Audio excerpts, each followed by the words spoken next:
Halo anak-anak semuanya, bertemu lagi melanjutkan pembahasan di nomor 31 sampai selesai ya bersama Mr. Aans. Oke, kita lanjutkan. Di nomor 31 ini apa yang dibahas dan apa yang harus anak-anak lakukan? Mengelompokkan jenis puasa sunnah. Jadi membedakan antara puasa sunnah dan puasa wajib. Maka anak-anak harus tahu dulu mana yang sunnah, mana yang wajib.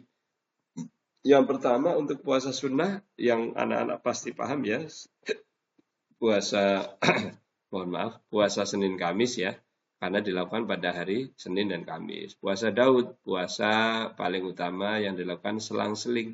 Selang-seling itu apa? Sehari puasa, sehari tidak. Misalnya Senin puasa, Selasa enggak, puasa lagi hari Rabu.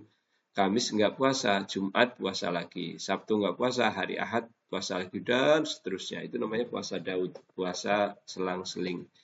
Kemudian ada puasa Arafah. Puasa Arafah itu puasa sebelum hari raya Idul Adha, sebelum kurban pada tanggal 9 Zulhijjah. Sedangkan Idul Adhanya 10 Zulhijjah.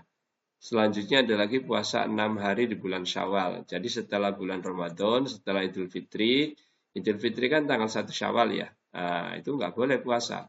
Tapi hari kedua Idul Fitri sampai akhir bulan Syawal kita disunahkan berpuasa selama 6 hari. Meskipun tidak berturut-turut, yang penting dalam bulan Syawal itu disunahkan. Kemudian ada lagi di sini ya.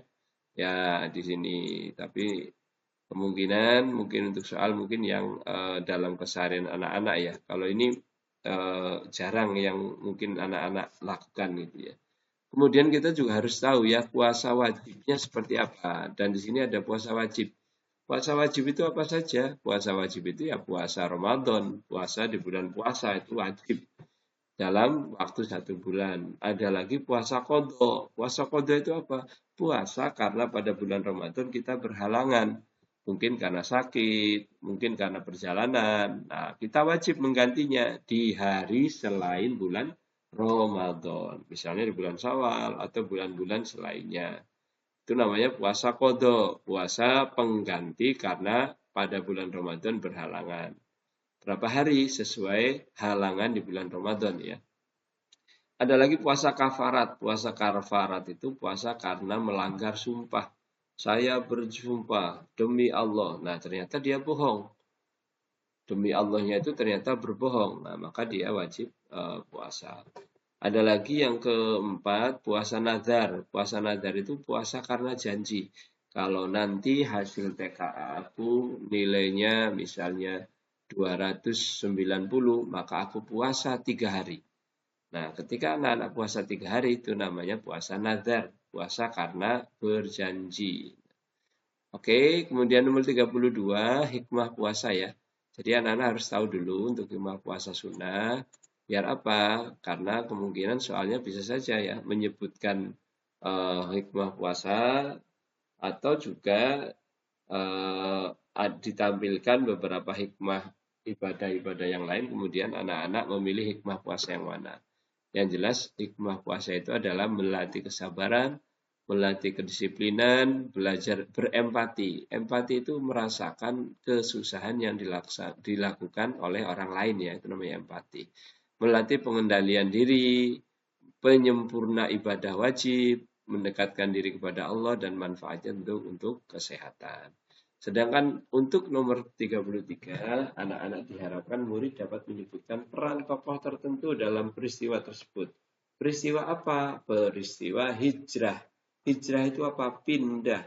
Pindah dari mana? Dari Mekah ke Madinah. Itu namanya hijrah. Perjalanan atau perpindahan dari Mekah ke Madinah karena Nabi Muhammad merasa tidak aman di Mekah. Akhirnya pergilah ke Madinah. Ketika ke Madinah, hijrah ke Madinah, ada orang-orang yang berjasa pada Nabi. Siapa yang pertama? Adalah Abu Bakar. Abu Bakar ini yang selalu mendampingi Nabi kemanapun pergi. Bahkan termasuk ketika berada di dalam bersembunyi di Gua Sur, berdua Nabi Muhammad dan Abu Bakar. Kemudian ada Ali bin Abi Thalib. Ali bin Abi Thalib itu adalah sahabat Nabi yang pada saat itu masih muda, masih kecil, yang menggantikan posisi Nabi, menggantikan posisi tempat tidur Nabi ketika rumah Nabi Muhammad dikepung oleh pasukan Quraisy. Ketika pasukan Quraisy itu masuk ke rumah Nabi dan mau membunuh Nabi, ternyata yang ada di tempat tidur adalah Ali bin Abi Thalib. Kemudian ada lagi Asma binti Abu Bakar, putri Abu Bakar yang selalu mengantarkan makanan ke Gua Sur ya, untuk ya tentu memenuhi kebutuhan perutnya Nabi dan Nabi dan Abu Bakar. Kemudian ada lagi Abdullah bin Abu Bakar ya, jadi ada dua yang mencari informasi ya. Jadi mencari informasi kaum Quraisy seperti apa, ya, sedang apa dan sebagainya. Kemudian ada lagi Abdullah bin Uraikid non-muslim yang ahli memandu rute gurun pasir yang aman serta jujur. Jadi karena jujur nggak akan mungkin berkhianat ya, membocorkan rahasia itu. Dan yang paling utama adalah Abdullah bin Uraikid ini ahli dalam mencari jejak ya, jagonya kalau sekarang Google Map mungkin gitu ya. Nah, inilah peran-peran sahabat Nabi yang tentunya berjasa dalam menemani Nabi Muhammad sampai lancar menuju Madinah.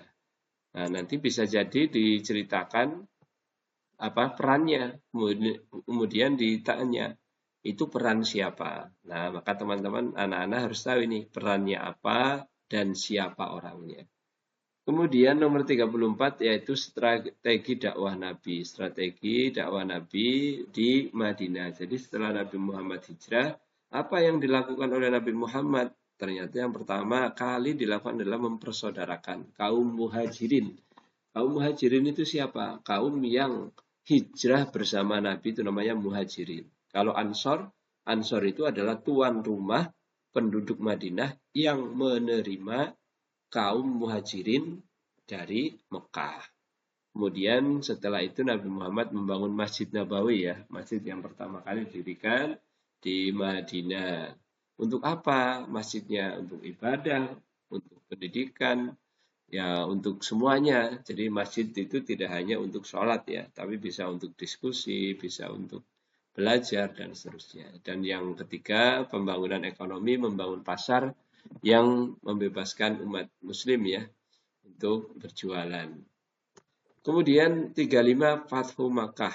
Fathu Makkah, murid dapat menentukan perilaku keteladanan. Perilaku keteladanan dari siapa? Dari Nabi Muhammad. Dari peristiwa apa? Peristiwa Fathu Makkah. Apa itu Fathu Makkah? Fathu Makkah itu peristiwa pembebasan kota Mekah dari penguasa kafir Quraisy berupa membersihkan Ka'bah dari berhala dan kemenangan besar umat Islam tanpa melakukan pertumpahan darah. Ingat ya. Jadi apa yang perlu diteladani tanpa melakukan kekerasan. Kepada siapa? Kepada orang yang lemah, kepada orang yang tidak berdaya. Kenapa? Karena pada saat itu kaum kafir Quraisy Mekah tidak menyerang. Mereka hanya pasrah. Kenapa pasrah? Karena tidak seimbang kekuatan pasukan Nabi Muhammad dan orang kafir Quraisy. Kemudian apalagi kira-kira sikap dari Nabi Muhammad pada saat itu? Pemaaf dan tidak pendam. Kemudian mengutamakan perdamaian, rendah hati dan tawadu. Jadi intinya ketika Fathu Makkah itu Nabi Muhammad datang dengan damai tanpa melukai, merusak, tanpa menyakiti orang kafir Quraisy. Nah, 36 sampai 40 ini materinya adalah tentang ini ya, tentang Khulafaur Rasyidin ya. Yang pertama itu diminta menentukan keteladanan yang sesuai dengan kehidupan. Nah, kalau keteladanan ini kan berarti karakternya ya. Jadi anak-anak harus tahu dulu nih, ya keteladanan para khalifah ini apa karakter utamanya. Misalnya Abu Bakar itu karakter utamanya adalah jujur, kemudian lemah lembut meskipun tegas ya. Kalau Umar bin Khattab anak-anak pasti tahu ya. Wah, Umar bin Khattab itu tegas, katakanlah galak mungkin gitu ya, berani membela kebenaran dan sangat memperhatikan kesejahteraan rakyat. Utsman bin Affan dikenal sebagai sosok yang dermawan. Nah, ini Mister kasih tanda tebal ya, yang merupakan sifat utama dari Khulafaur Rasyidin atau khalifah-khalifah tertentu. Kemudian biografi khalifah nomor 37 ya, dapat menentukan nama khalifah yang dimaksud. Jadi mungkin ditampilkan bisa jadi nama orang tuanya ya, bisa jadi khalifah yang keberapa, bisa jadi ditampilkan yang meninggalnya karena apa.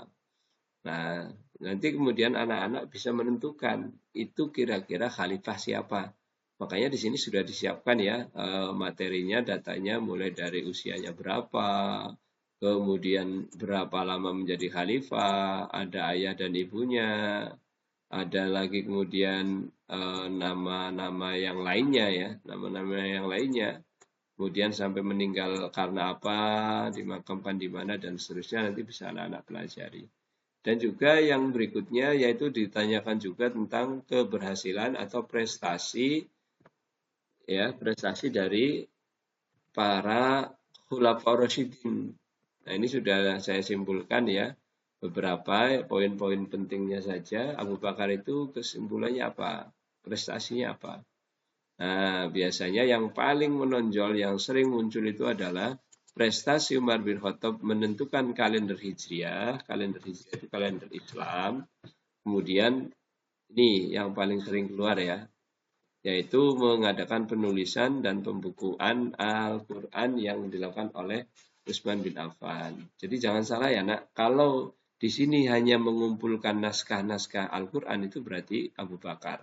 Tapi kalau mengadakan penulisan dan pembukuan, jadi dibuat jadi buku, itu pada zaman siapa? Itu pada zaman Utsman bin Affan.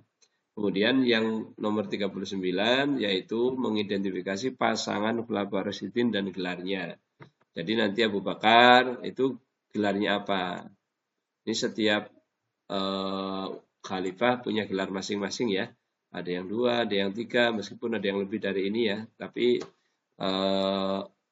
kita buat sejumlah ini saja ya, masing-masing 2 atau maksimal 3. Silakan nanti anak-anak bisa dibaca. Dan yang terakhir yaitu tentang keteladanan. Kalau keteladanan ini biasanya dalam bentuk sikap. Sikap apa yang bisa diteladani dari Abu Bakar misalnya. Bisa seperti itu ya. Atau misalnya ditampilkan sebuah narasi tentang sikap anak-anak melakukan apa misalnya. Andi selalu memberi kepada orang miskin. Sikap Andi itu meneladani dari sikap utama khalifah siapa? Sangat dermawan, berarti khalifah Utsman bin Affan. Jadi bisa dibolak-balik. Oke, anak-anak itu ya. Semoga yang sedikit dan singkat ini bermanfaat. Kalau ada yang salah, kalau ada yang penjelasan yang tidak tepat, mohon dimaafkan. Dan tentu Mister berdoa agar USBD PAI kalian bisa mendapatkan hasil yang maksimal dan tentu saja ilmu yang kamu pelajari bermanfaat. Dari Misraan, Assalamualaikum warahmatullahi wabarakatuh.